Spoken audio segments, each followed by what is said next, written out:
Welcome to Channel 17, the Town of Colonie Government Channel.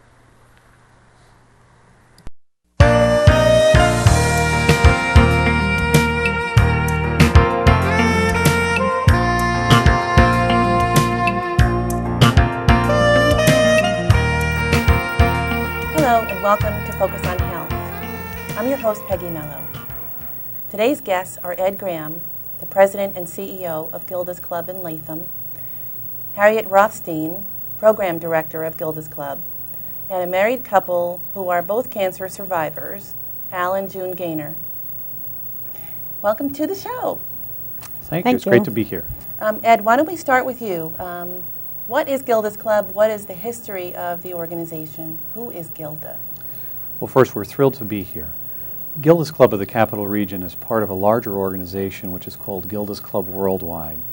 And the origin of Gilda's Club is in the honor of Gilda Radner, who, as you may know, was one of the first stars of Saturday Night Live. And Gilda was just a wonderful person whose humor and comedy lit up the world. In the 1980s, Gilda was diagnosed with ovarian cancer, and so she began her journey with cancer. And through that process, she had the opportunity, along with her husband, Gene Wilder, of recognizing that cancer has many facets, both to the individual, in terms of the feelings of isolation, the fear, the sense of loneliness, the sense of wanting to connect with others who've been down that path, even though you may be around people who love you. And then also recognizing that it isn't, in Gilda's case, just Gilda, it's Gene, and it's the family and friends that are around her. And at the time, they were developing an approach and a process out in California with a woman named Joanna Bull, who really recognized those elements. And as they went through their journey and began working on the process of how to help individuals on that path, after Gilda passed away, Gene Wilder and a couple of their other friends, Mandy Patinkin and Joel Siegel, reached back out to Joanna and said, in Gilda's honor, we want to create an organization that creates a situation where no individual has to experience cancer alone. And thus became the origin of Gilda's Club. And as Gilda was coined to saying, being diagnosed with cancer is like gaining admission to the most exclusive club you never wanted to join. And so it's with that whimsical sense and that humor and that irreverence at times that Gilda's Club was thus named and has grown now to being across the country. Now, your address is 1 Penny Lane in Latham. Do you want to talk about the origin of the address? I'd be happy to. Interestingly, most folks, when you say 1 Penny Lane and you ask what do you think it is, and most people will think it's a reference to the Beatles song. And to be honest with you, before I learned of Gilda's Club and didn't really myself understand what it was about, I thought the same. An individual who is a major supporter of our organization lost his wife to cancer, and her name was Penny.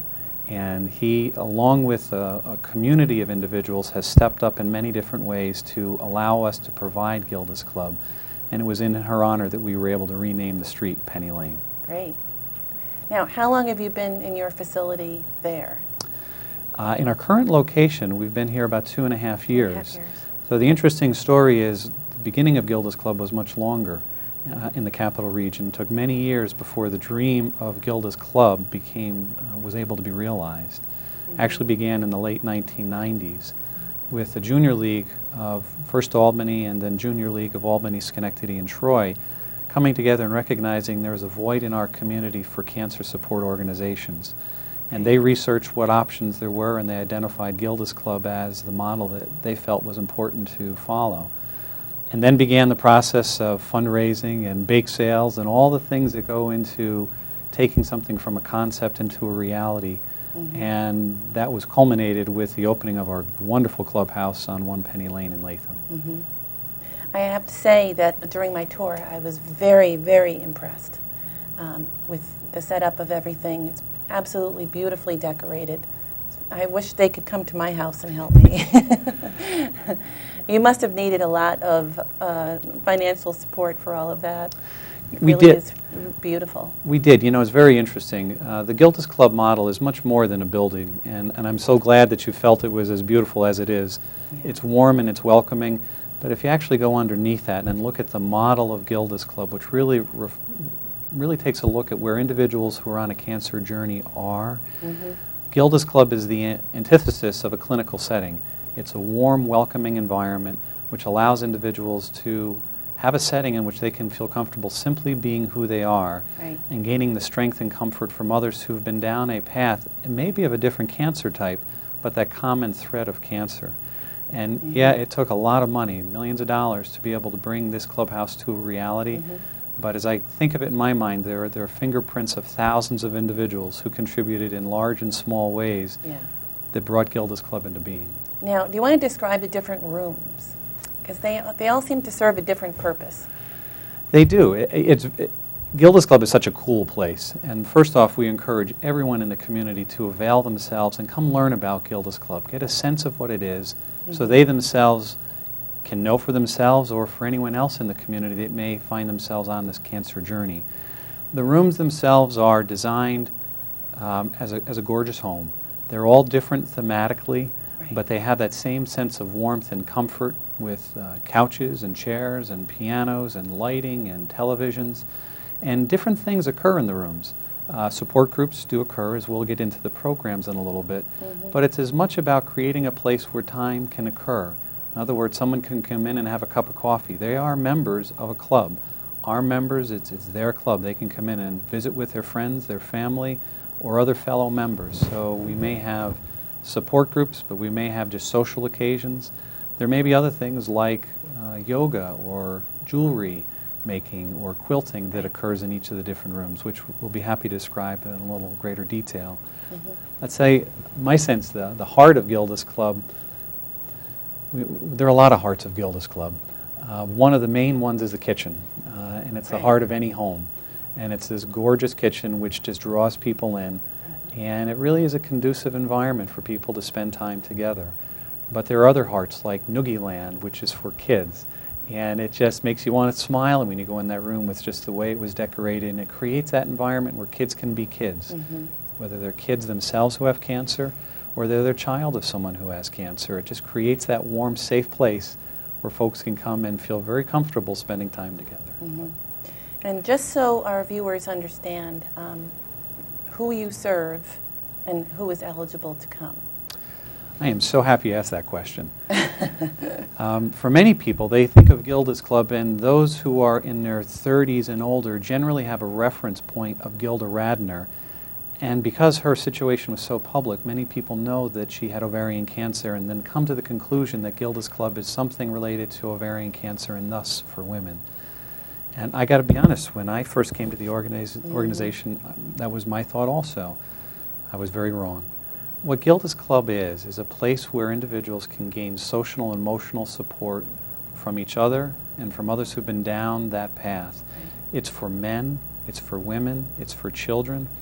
You may have a situation where an individual who has cancer, their spouse may become a member, not even necessarily the individual with cancer. Right. You may have a situation where both the spouse and a partner, or there may be a situation where there's a child of someone who has cancer. And so what we've tried to create, and the model itself creates, is recognize that it isn't just an individual. There's a system, there's a family, there's a community of people who are touched by cancer. And so Gilda's Club is open for everyone. Okay. So, Harriet, we turn to you. I'm amazed at your program calendar. Can you Thank you. describe some of the programs that Gilda's Club puts on? Gilda's Club represents more than just the program. It's the people. And the program is the vehicle for people to come in and to interact free of charge, and that's important, so that everyone could come as often as they like, with friends, with family. The program, which is the umbrella, includes support groups for the person who has cancer, and support group for friends and family. Because the person who has cancer isn't isolated. It affects everyone. And in effect, we do some outreach to workplaces where the person is there and it affects people who work with them.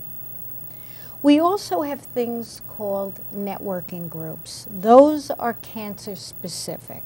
For example, lung, colon, ovarian cancer, and we partner with a lot of wonderful community organizations, such as Caring Together for ovarian cancer. We partner with the Leukemia Lymphoma Society, and they are our blood cancer networking group. We have a head and neck group, and that's probably the only one in the capital region as far as I know, as is the lung and the colon group. We also have support groups for people wherever they are in their journey, and that's unique as well. For example, newly diagnosed group, there's a generic group, there's a recurrence group, Then and you have something that's for younger cancer yes. as well. Yes, we have Women in their 30s or women. Well, we have 2 young adult groups. One is on the second Saturday of every month. It's Cancer When You Least Expect It, breast cancer, and this particular activity is through a combing grant. And young women between 18 and 40 discuss topics that are very specific to their age and their diagnosis. There's a Noogie Land component for that, so their children can be involved in a support group as well. And I'd love to tell you about Noogie Land in a moment. Getting back to our networking groups, we have another young adult group. Most of the people there are aged 18 through 23, 24, and we partner with the Leukemia Lymphoma Society.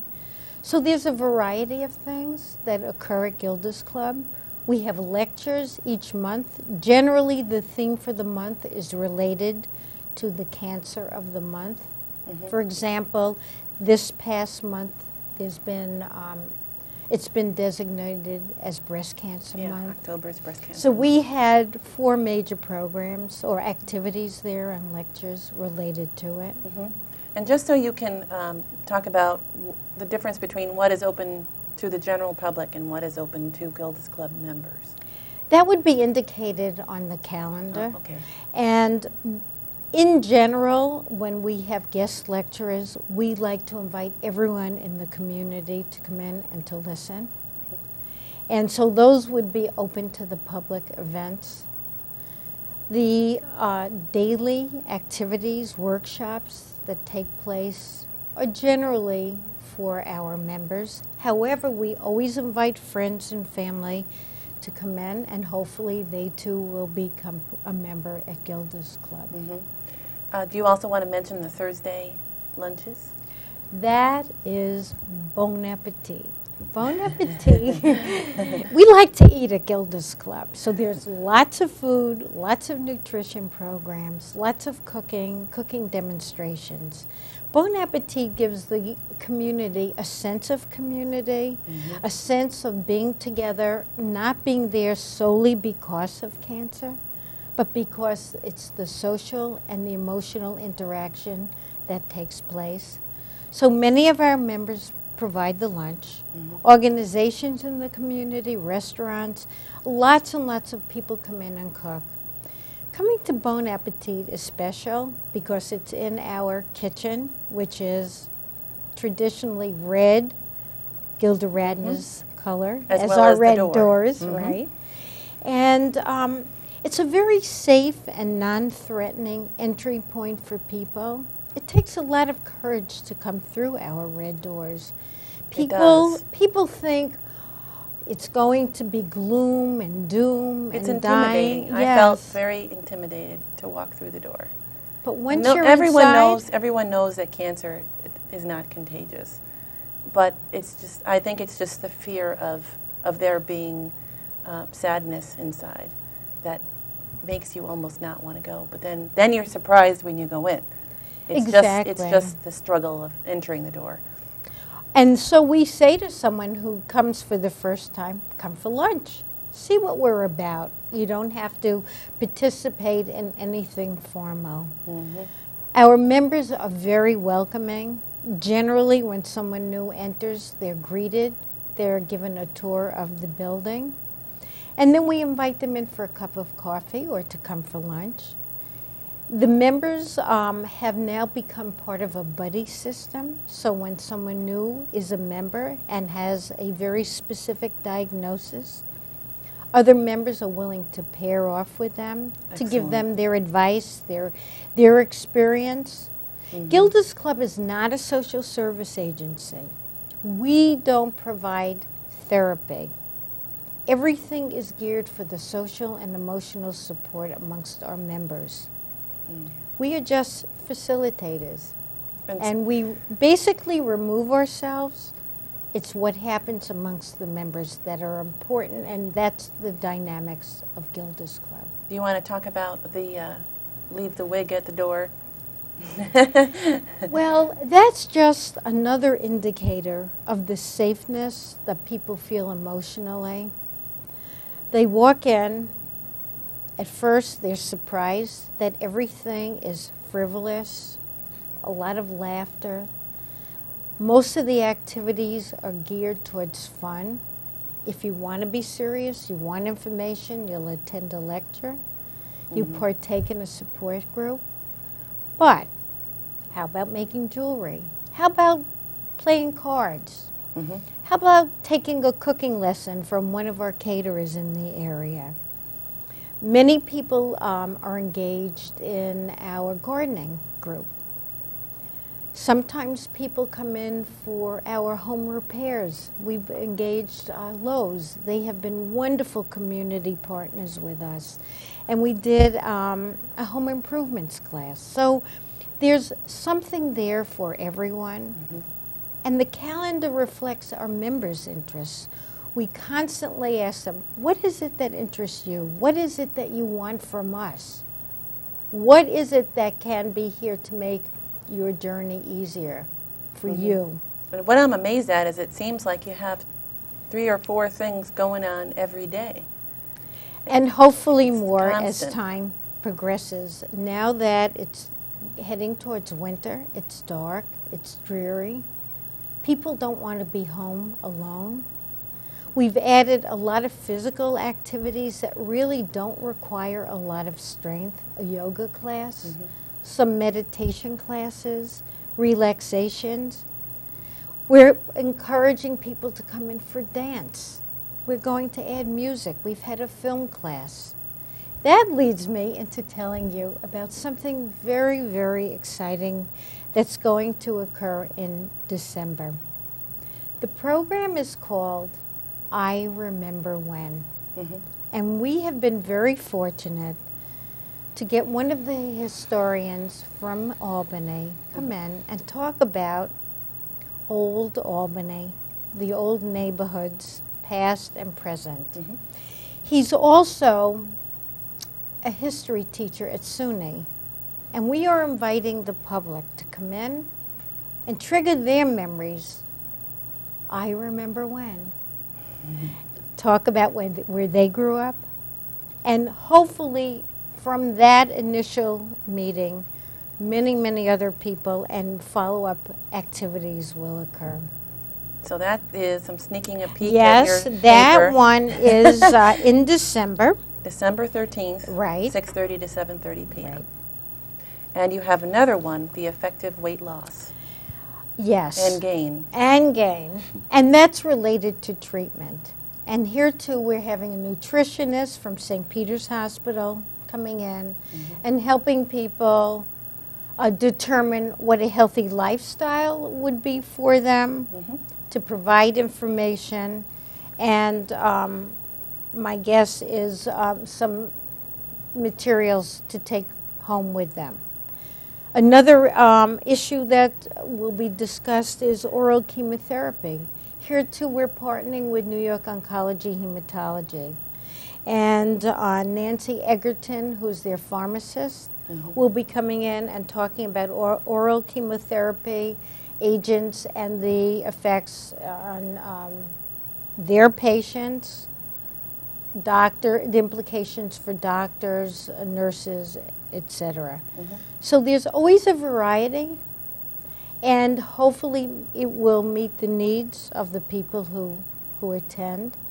And again, too, we have town hall meetings to ask our members to participate. What is it you want to know about? What would you like? In fact, one of our guests here this afternoon will be June Gaynor, who made a suggestion about a particular topic, and we were able to, fortunately, Excellent. get someone in to adhere for that. Okay, so just so we can review the 3 programs, Effective Weight Loss and Gain, Tuesday, December 10th from 6 to 8 p.m. I Remember When, Thursday, December 13th, 6:30 to 7:30. And Oral Chemotherapy Agents, Tuesday, December 18th from 12 to 1. I'm being your eyes because you don't have your reading glasses with you.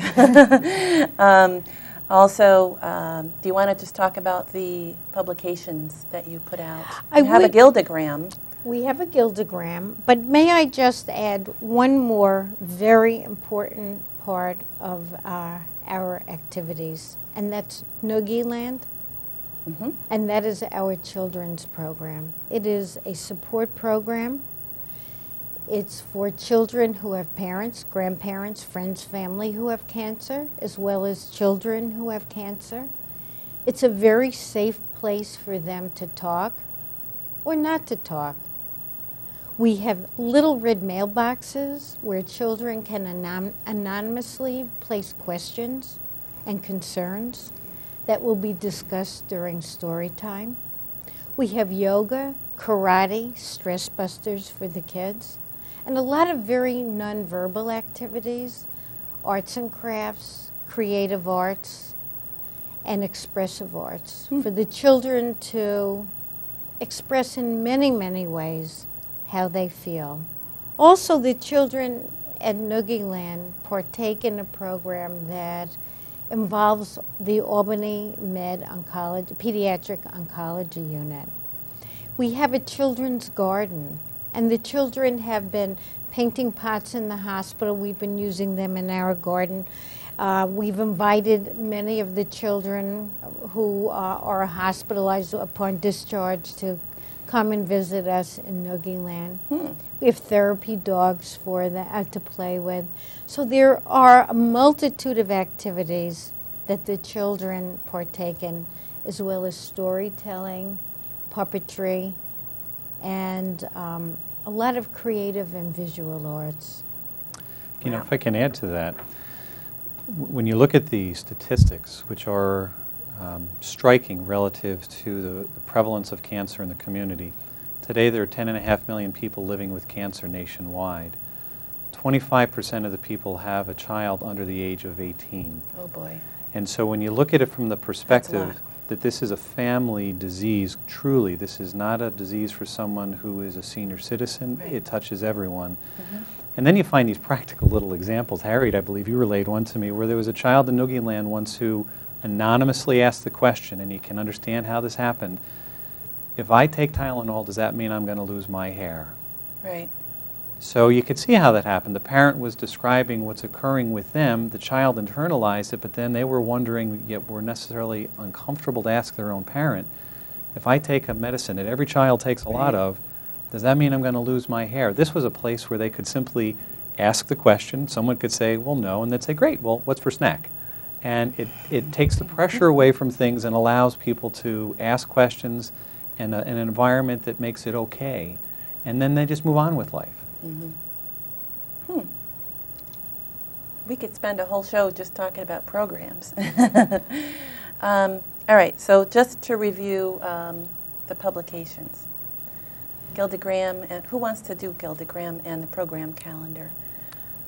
I'd like to talk about the program calendar. Okay. And the program calendar reflects all the things and more that we do at Gilders Club.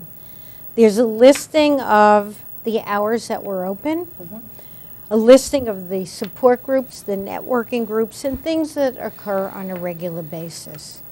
Each calendar is a 2-month calendar, and it reflects, too, anything that's open to the public, generally lectures. We have lots of social events for families and their friends, and very specific kinds of activities that occur.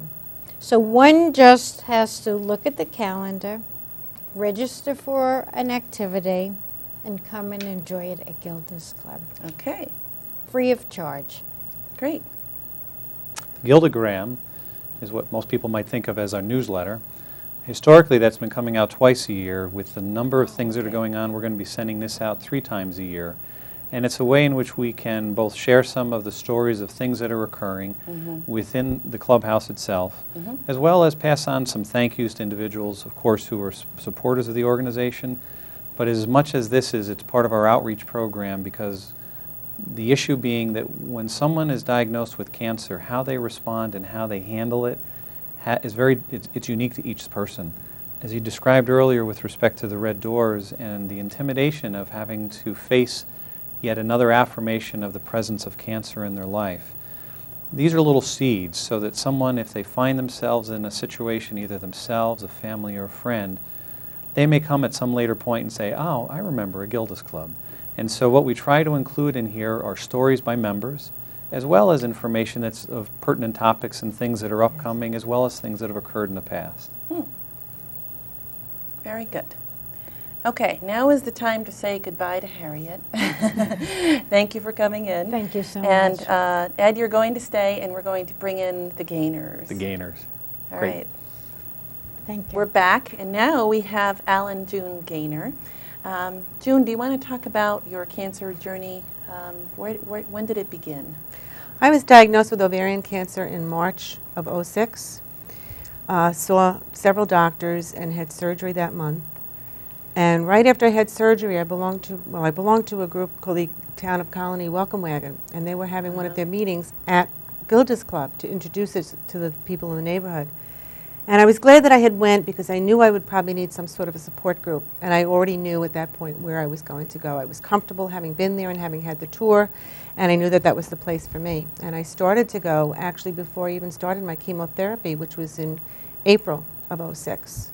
And I spent my entire summer in chemotherapy, and I got to Gilda's Club at every opportunity that I could. I went to the wellness meetings, I went to the luncheons, I started doing the jewelry making, and I met a lot of friends. And I got a lot of information, and I was very comfortable, even on days when I was feeling a little tense. Just getting in my car and driving to Gilda's, I immediately felt a calm that came over me, because I was just glad that I was going to be there and be welcomed by the people that I had come to know and come to love. Do you think that when someone is diagnosed with cancer, that they tend to be isolated and that they shouldn't be? I think everybody is different. There are some people who are diagnosed with cancer and really don't want to talk about it. They really don't want anybody to know about it. And I try to encourage them to go to Gilda's, because I've gotten so much out of it myself. And I just can't imagine sitting home by yourself and worrying and thinking and having all these things go through your head and not having somebody to share it with.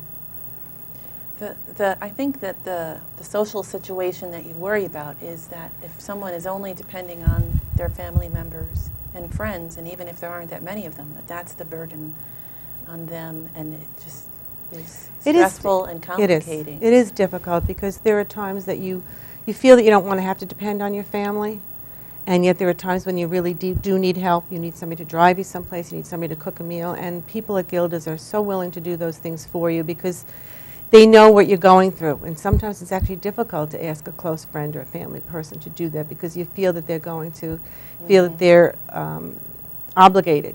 Where at Gilda's Club, they really and truly want to do these things, because they're repaying back the things that people have done for them.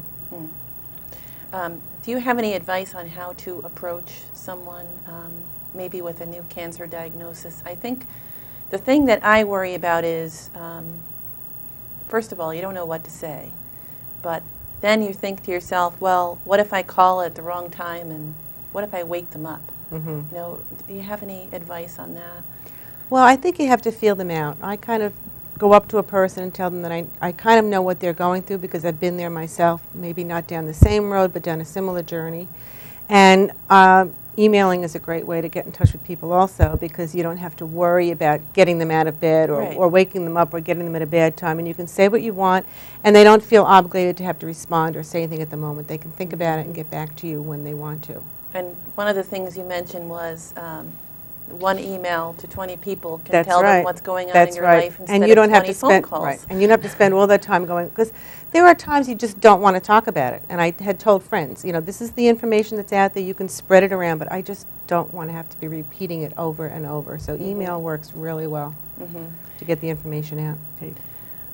June, do you want to talk about the whole idea of leave the wig at the door? When you walk into Gilders, it's comfortable. It's like being with family members. Everybody there is going through something that you have gone through, or they're going to be going through it.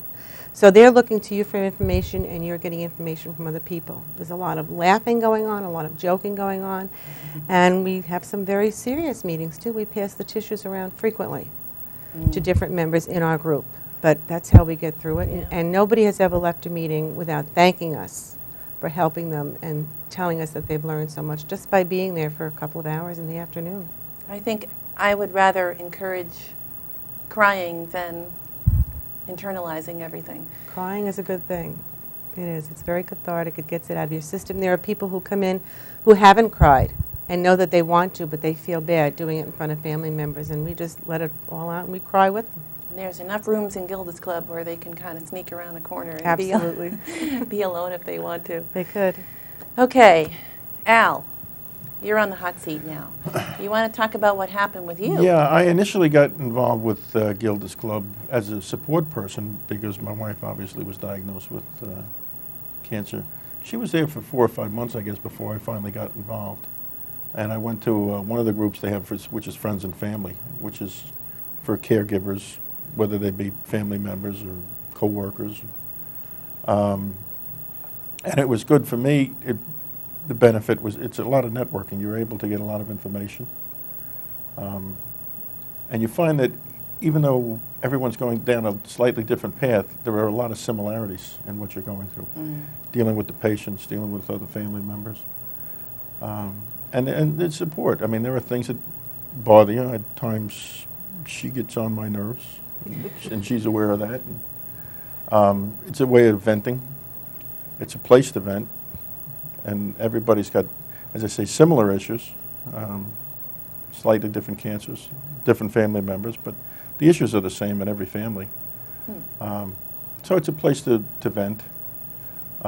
Subsequently, I was diagnosed with prostate cancer at the same time that June was diagnosed with a reoccurrence. So we were going down that path together.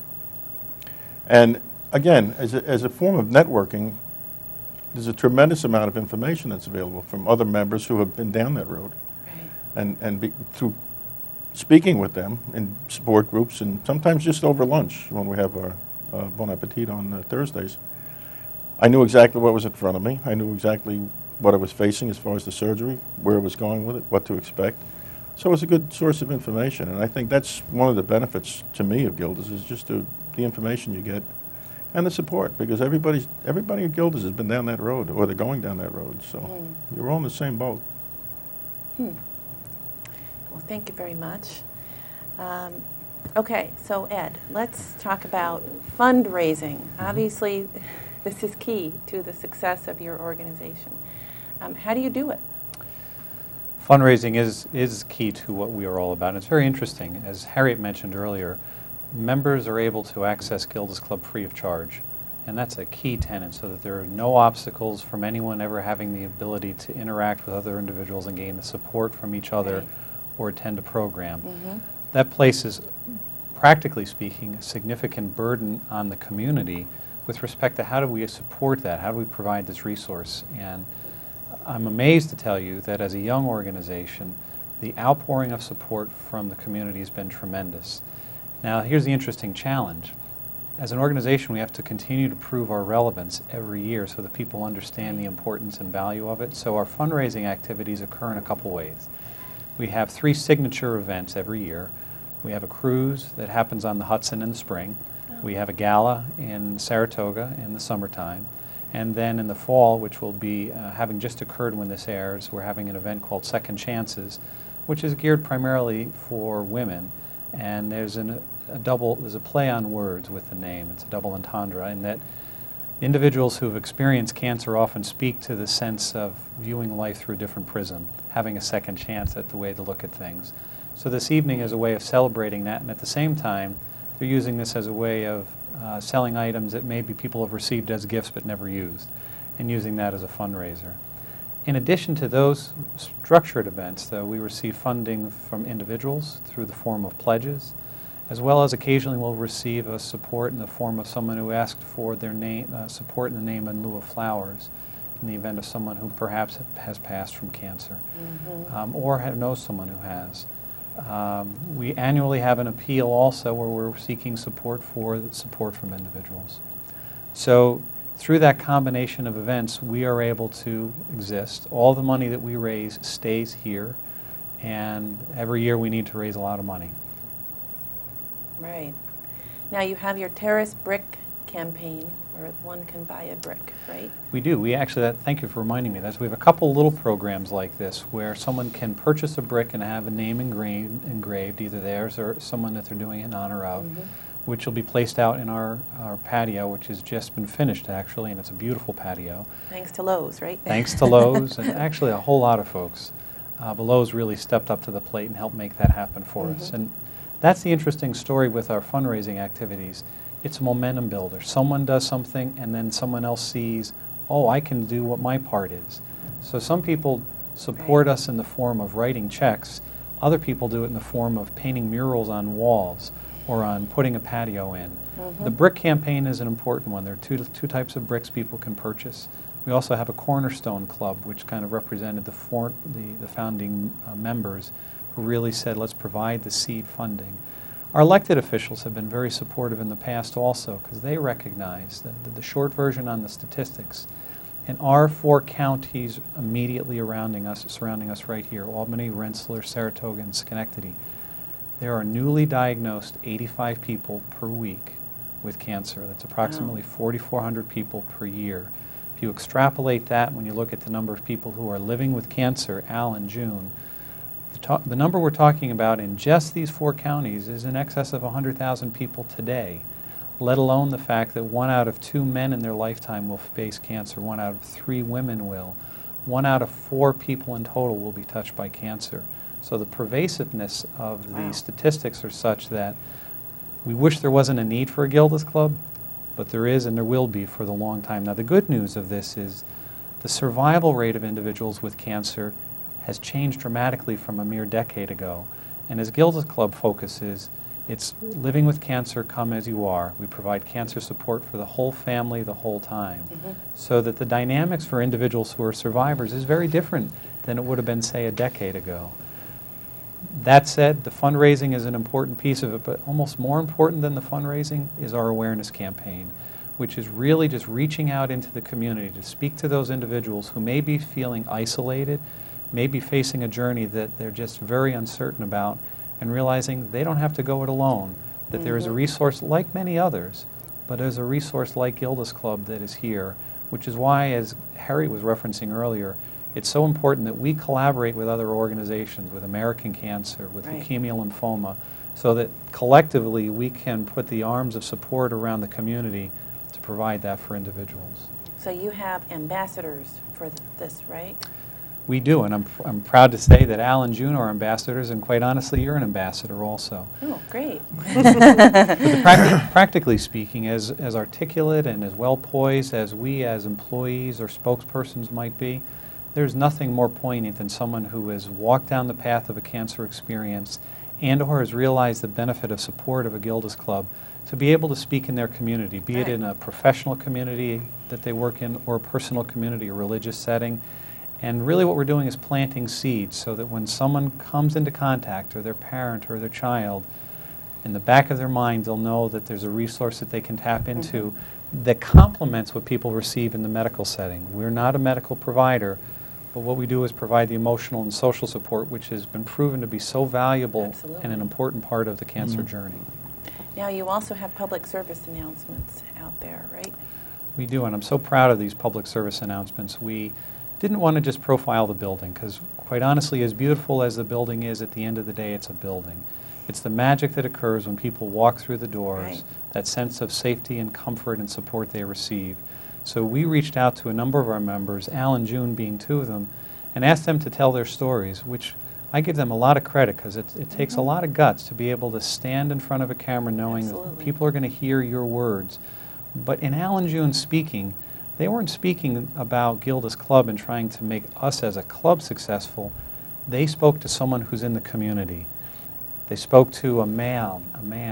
Men have different issues as it relates to looking at the value of support and helping people understand that Gilda's Club isn't just about support. Not that that's bad at all, but some people are not necessarily, they're a little put off by that and don't necessarily feel like sharing.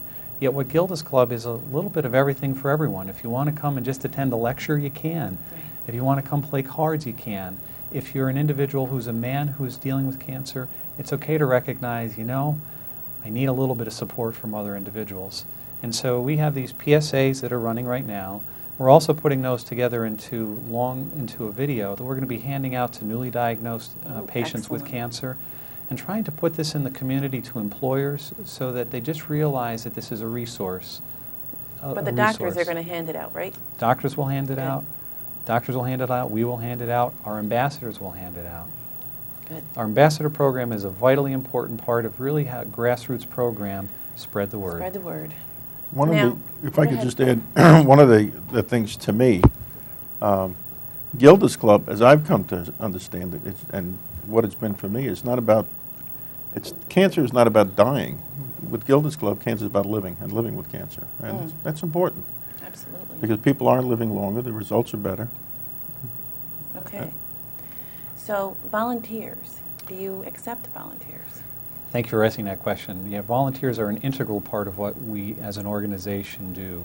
As a small organization, as a nonprofit in the community, we don't have the vibrant resources to hire an army of staff. And quite honestly, the army of staff that really is more poignant are our volunteers. Interestingly, I'm finding in my time, we have people who are coming back as volunteers who are 5 and 10 year survivors who say, I want to give back. I've been down a journey, I want to help, or my mom had cancer, my brother or my sister had cancer.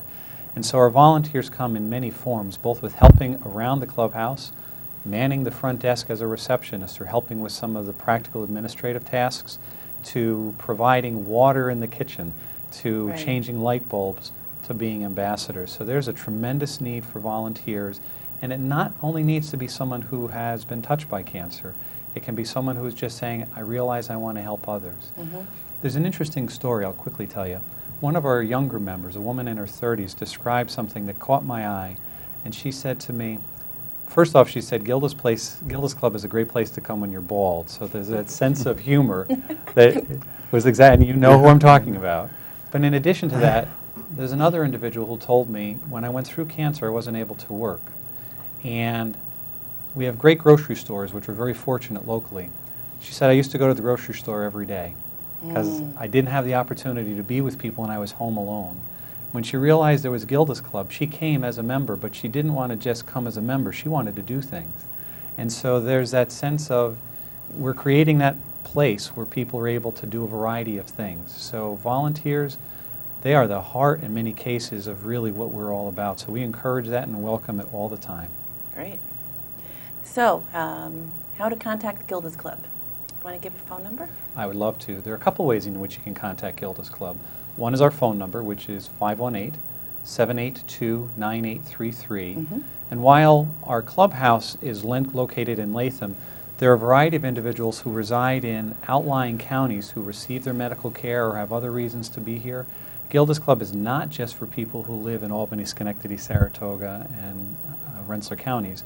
We actually have an 11-county region, but that actually is less important than it is. If there's someone who's in the community, they have a need, they should call us. So 518-782-9833. They can also visit our website, which is www.gccrny.org, and that is our initials for Gilda's Club, Capital Region, New York. And finally, we encourage folks, stop by for a visit.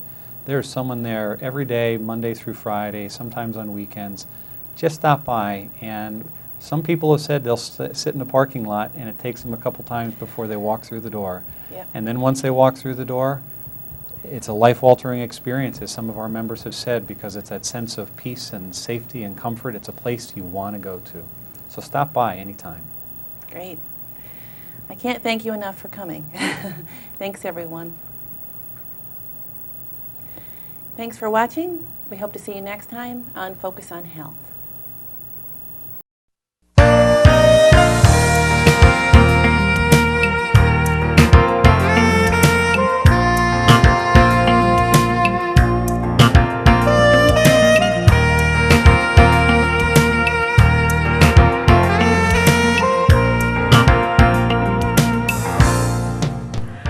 Welcome to Channel 17, the Town of Colonie Government Channel.